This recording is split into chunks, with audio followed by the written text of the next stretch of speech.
உங்கள் மைண்டுக்கு கண்டிப்பாக ரெஸ்ட் வேணும் அப்படிங்கிற 10 விஷயங்களை பார்க்கலாமா? உங்கள் க்ளோஸ் ஃப்ரெண்ட் உங்களை அடிக்கடி டீஸ் பண்ணியிருந்திருப்பாங்க. ஆனால் திடீர்னு இப்போ அவங்க எதை பேசினாலும் உங்களுக்கு அவங்க மேலே ரொம்ப கோவம் வரும். வீட்டில் உங்களை ஏதாவது ஒரு சின்ன கேள்வி கேட்டால் கூட டக்குன்னு கோவம் வர்றது, சின்ன விஷயத்துக்கெல்லாம் ரொம்ப அதிகமாக கோவப்படுறது, இந்த விஷயத்துக்கெல்லாமா நான் கோவப்பட்டேன் அப்படின்னு பின்னாடி யோசித்து வருத்தப்படுறது, எப்போவுமே டயர்டாக ஃபீல் ஆகுறது.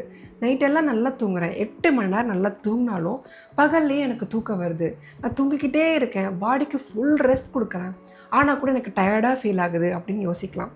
என்னதான் நம்மளோட பாடிக்கு ரெஸ்ட் கொடுத்துருந்தாலும் மைண்டுக்கு ரெஸ்ட் கொடுத்தா தானே அது ரிலாக்ஸாக ஒர்க் பண்ண விடும்.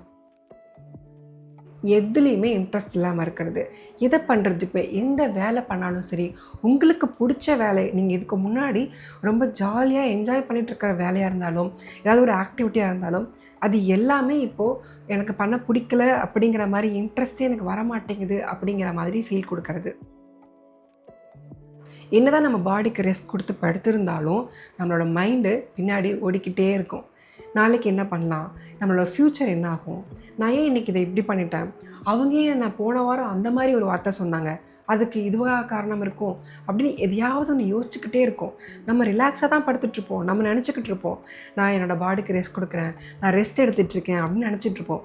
ஆனால் மைண்டு பின்னாடி மாரத்தான் மாதிரி ஓடிக்கிட்டே இருக்கும். கான்சன்ட்ரேஷனே பண்ண முடியாது. ஏதாவது ஒரு பொருள் எடுக்கிறதுக்கு கிச்சனுக்கோ பெட்ரூமுக்கோ போவோம், ஆனால் என்ன பொருள் எடுக்க போனோம்னு மறந்துடுவோம். ஃபோனில் ஏதோ ஒரு விஷயம் யாருக்கோ கால் பண்ணணுமோ, இல்லை ஏதாவது ஒரு இம்பார்ட்டண்ட் விஷயங்கள் பேசணுமோ ஃபோன் எடுத்துருப்போம். ஆனால் ஃபோனை எடுத்துகிட்டு என்ன பண்ணமோ அந்த வேலையை மறந்துட்டு உட்காந்து இன்ஸ்டாகிராம் ரீல்ஸ் பார்க்குறது, வேறு ஏதாவது பண்ணிக்கிட்டு இருப்போம். ஸ்லீப் ரொட்டீன் சேஞ்ச் ஆகிறது. டெய்லி நைட் ஒரு 10 to 11 o'clock நான் தூங்கிடுவேன். ஆனால் இப்போலாம் 2 o'clock ஆனாலும் எனக்கு தூக்கம் வர மாட்டேங்குது. 3 o'clock 4 o'clock தான் நான் தூங்குறேன். அண்ட் மார்னிங் நிறையா நான் தூங்குறேன்.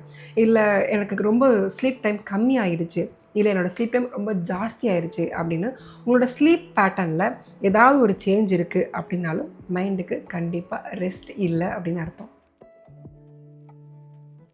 எல்லாத்துக்கும் எஸ் சொல்லி உங்களோட டெய்லி லைஃப்பை ரொம்ப அதிக ஸ்ட்ரெஸ்ஃபுல்லாக நீங்களே மாற்றிக்கிறது. இது ஒரு சின்ன விஷயம் தானே, சின்ன சின்ன வேலைகள் தானே, இதை நான் பண்ணிடுறேன். ஜஸ்ட்டு என்ன, ஒரு குக் பண்ணணும் அவ்வளோதானே, அதை நான் பண்ணிக்கிறேன்.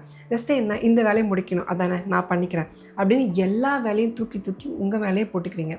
பார்க்க அது ஒரு சின்ன சின்ன வேலைகளாக இருக்கும், ஆனால் அதுக்கான மைண்ட் முன்னாடியும் பின்னாடியும் நிறைய வேலை செய்ய வேண்டியதாக இருக்கும். அதனால உங்களுக்கு எல்லா வகையிலையும் மைண்ட் ரொம்ப ரெஸ்ட்லெஸ்ஸாகவே ஃபீல் பண்ணும். லோன்லியாக ஃபீல் பண்ணுறது. உங்களை சுற்றி உங்கள் ஃபேமிலியில் எல்லாருமே இருப்பாங்க, ஆஃபீஸில் எல்லாருமே இருப்பாங்க, உங்கள் ஃப்ரெண்ட்ஸ் எல்லாம் எப்போ கூப்பிட்டாலும் வர்றதுக்கு ரெடியாக இருப்பாங்க, நீங்களும் அவங்களோட வெளியிலையும் போவீங்க. ஆனால் கூட எல்லாருமே இருந்தாலும் யாருமே இல்லாத மாதிரியே ஃபீல் ஆகுறது. என்னால் இது யார்கிட்டையும் எதுவுமே ஷேர் பண்ணவே முடியலையே, என்னால் இது எல்லாருக்கூடையும் சந்தோஷமாக இருக்கவே முடியலையே அப்படின்னு ரொம்ப லோன்லியாக உங்களுக்குள்ளே நீங்கள் தனியாகவே ஃபீல் பண்ணுற மாதிரி இருக்கும்.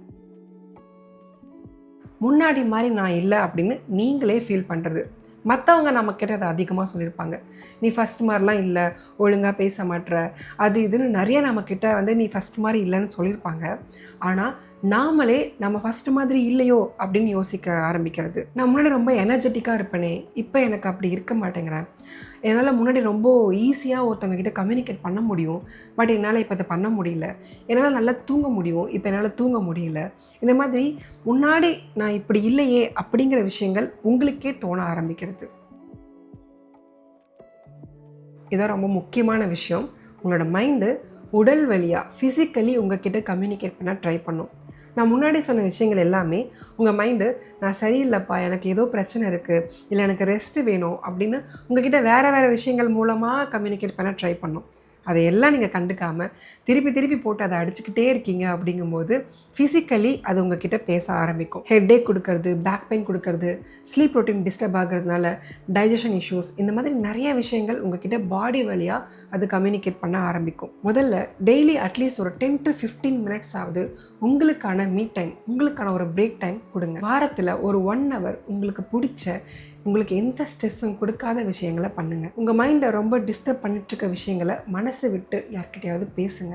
எப்படி ஃபிசிக்கலி நமக்கு ஏதாவது ஒரு பிரச்சனை அப்படின்னா ஆரம்பத்திலே டாக்டரை பார்த்து சரி பண்ணிக்கணுமோ, அதே மாதிரி தாங்க நம்ம மைண்டும் அதுக்கு ஏதாவது ஒரு பிரச்சனை அப்படின்னா, இல்லை ரெஸ்ட் இல்லாமல் அது வேலை செஞ்சிட்ருக்கு அப்படின்னா, நம்மக்கிட்ட சில அறிகுறிகள் மூலமாக அதை காட்டும்.